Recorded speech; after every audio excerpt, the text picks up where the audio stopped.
إن الحمد لله نحمده ونستعينه ونستغفره ونعوذ بالله من شرور أنفسنا ومن سيئات أعمالنا من يهده الله فلا مضل له ومن يضلل فلا هادي له. محدثاتها وكل محدثة بدعة وكل بدعة ضلالة وكل ضلالة في النار. السلام عليكم ورحمة الله وبركاته. A kí gbogbo mùsùlùmí níbikíbi tí a bá ti ń gbọ́ wa.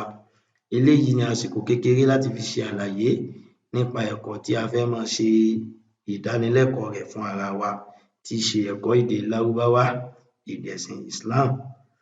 A wá gbèrò ẹ̀kọ́ yìí nítorí àwọn èròńgbà lóríṣiríṣi. Lára ẹ̀, ó jẹ́ èdè tí wọ́n fi sọ Al-Qur'an kalẹ̀ àti pàtàkì rẹ̀ fún gbogbo àwọn mùsùlùmí láwùjọ. Ìpàtàkì kí wọ́n gbọ́ èdè yìí fún àwọn mùsùlùmí láwùjọ.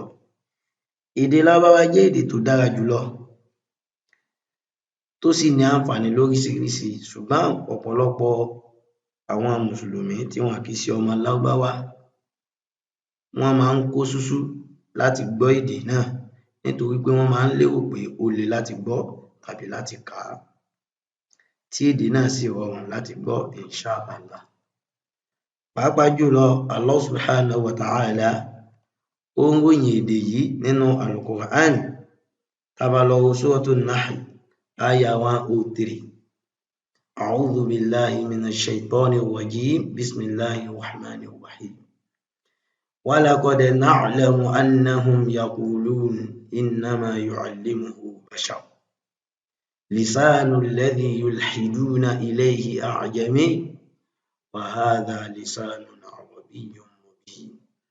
Kí ló ṣẹlẹ̀ níbi àyà yìí? Tá bá lọ wò ó, nígbà tí Ànábì sallallahu alayhi wa sallam tó di òjíṣẹ́ ní ìlú Mákà, ó wá ní ọkùnrin kan tí ó lọ máa ń ṣàlàyé ẹ̀sìn fún kó lè bá gbọ́ nǹkan tí wọ́n fi rán yé. Bó ṣe wá máa ń wọ ọ̀dọ̀ ẹni yìí lọ, àwọn kèfèrí wá ń sọ wípé ọ̀rọ̀ Allah tó ń sọ fún yín yìí, ọ̀dọ̀ ẹni ló ti lọ ń gbọ́, kì í sọ̀rọ̀ Allah. Allah padà wá fún wọn lésì wípé kí ni o, wa laqad na'lamu, a ti mọ̀ ọ́n dájúdájú ní ìmọ̀ tó gbawájú, annahum yaqulun, pé àwọn kèfèrí yóò máa sọ nǹkan tí wọ́n ń sọ yẹn. Kí ni wọ́n ń sọ? Innama yu'allimuhu bashar. Nǹkan tí Ànábì ń sọ fún yín yìí o, kò sẹ́ni tó ń kọ́ ju èèyàn tó lọ máa ń bá yẹn náà lọ. Allah wá ń sọ fún wa nínú Qur'an pé lisanu alladhi yulhiduna ilayhi a'jami.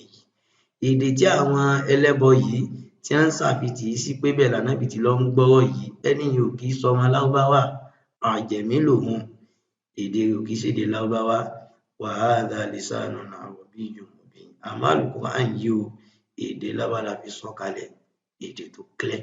Ẹ̀rí pé insha Allah subhanahu wa ta'ala ó tún ròyìn èdè yìí. Tá bá ti wá gbọ́ èdè yìí insha Allah, yóò jẹ́ ìrànlọ́wọ́ fún wa láti gbọ́ àgbọ́yé Al-Qur'an àti hadith Ànábì láti fi ṣe àdúrà nígbà tí a bá wà ní orí ìrun.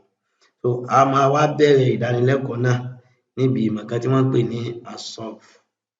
Níbi ìmọ̀ yìí, ó ní ó wà lára àwọn ìmọ̀ tí ó ṣàràjọ tá a fi lè sọ èdè Lárúbáwá, tá a lè fi lè kọ́ ọ́ lẹ̀.